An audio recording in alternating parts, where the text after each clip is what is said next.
Morning! Ayan, continuation po ito ng video ko doon sa Santo Tomas. Meron din po silang project dito sa Lipa, Batangas, sa Barangay Inusluban. Single litas din po yung unit.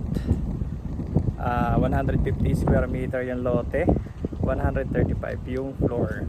Sa mga naghahanap po dito sa Lipa, Batangas, sa Barangay Inusluban, share ko po sa inyo.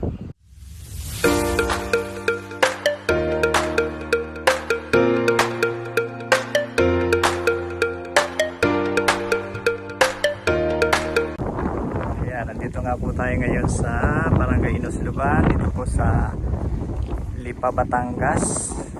Yan, mga taga Batanggenyo. Kung ay naghahanap na housing lot property, ito po, Hestia Properties. Meron silang ino-offer dito na mga single unit, single detached unit. Ito po yung bahay. So complete turnover na po ito. Meron ng fence and gate. Kapag po single detached, ibig sabihin naikutan po yung lahat ng gilid. Ayan, ito yung bahay. 4 bedroom siya, 3 kwarto sa taas. Yung master bedroom po nito may sariling CR. And meron siyang balcony, meron siyang room sa baba, at saka meron toilet and bath. Ito po yung fence and gate, makikita nyo. Ayan. Pasok tayo dito. Meron din siyang parking. Ito. So, ito yung space niya sa gilid. 2 meters po yung bawat gilid. Dito sa harapan, malawak po yung harapan. Mula po dito, 5 meters po yan. Ayan. Kung may dalawang sasakyan nyo, pwede nyo pong gawing parking din itong area na to. Tsaka doon sa area na yan. Ayan.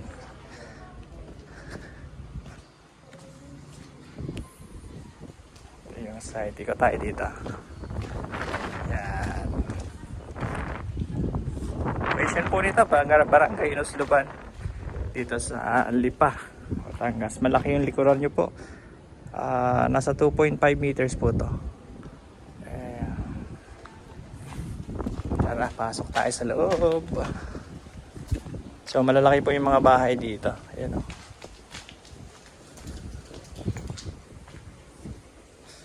Ayan.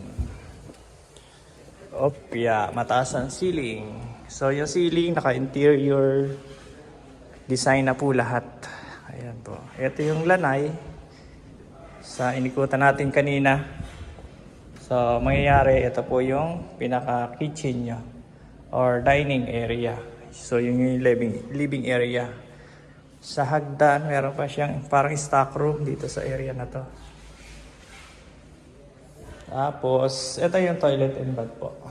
Yan. Tapos, meron kayong isang kwarto dito sa baba. So, kung may mga senior kayo, pwede rin po dito sa isang room. Medyo maliit lang po siya. Yan. Tayo sa taas.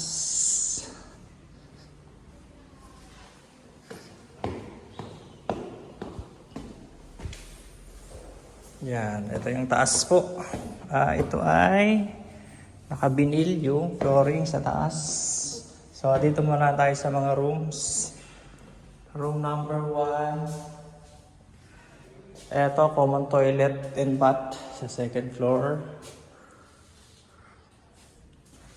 Room number 2. Yan po. Then master bedroom, may sarili siyang toilet and bath sa master bedroom.